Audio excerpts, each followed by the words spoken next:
Hey, welcome. Today we're going to unlock one of the most powerful tools you can have in English. It's really the key to all storytelling, the simple past tense. I mean, if you want to talk about your weekend, your last vacation, or, anything that's ever happened, this is exactly where it all begins. So, let's just start with a really simple question for you. What did you do yesterday? Go ahead, think about it for a second. Maybe you worked, maybe you ate a fantastic meal, or you watched a movie. That answer you just came up with in your head? Guess what? That's the simple past in action. See? It's that natural. All right, so first up, let's break down what the simple past even is. But don't think of it like some boring grammar rule. No. Think of it as your most essential storytelling tool. At its core, the definition is actually super straightforward.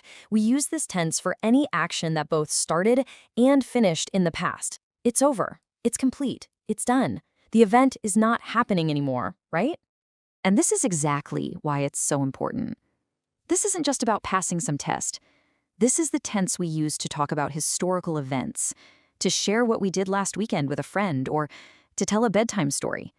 It's what connects us to our own past. So, how do we actually build these sentences? Well, it all starts with the verb. That's the main building block for talking about anything in the past.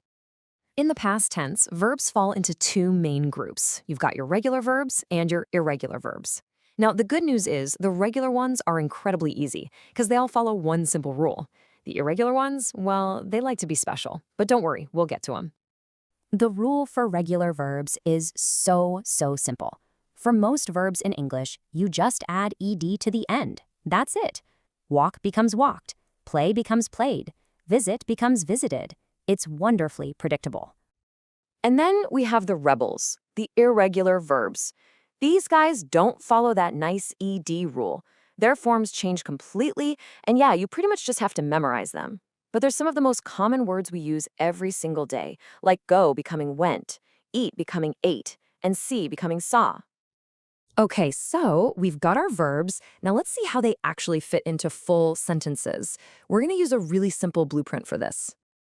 To make a positive statement, or an affirmative one, the blueprint is as easy as it gets. You just need a subject, the person or thing doing the action, and then you pop in your past tense verb. Boom.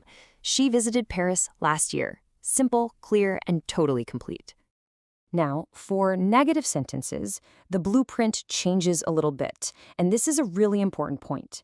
We use the magic words did not, or the contraction didn't. But look closely. After didn't, the verb goes back to its original base form. We say, they didn't go, not they didn't went.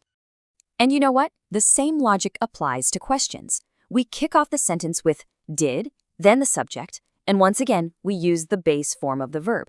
Did you watch the movie? It's not did you watched. That little word did does all the heavy lifting for the past tense. So we know the what and the how, but just as important is the when. Luckily, there are some really clear signals that tell you, hey, it's time to use the simple past. Let's learn how to spot them. You're going to use this tense in three main situations. First, for any single action that's completely finished, like, I finished my homework. Second, for a series of actions that happened one after another, like he woke up, had breakfast, and left for work. It's like a little story. And finally, for any event that happened at a specific time in the past. And you can think of these time expressions as cheat codes, seriously. When you see words like yesterday, last week, ago, or a specific year like in 2010, they are just giant flashing signs telling you, use the simple past. They lock that event down firmly in the past.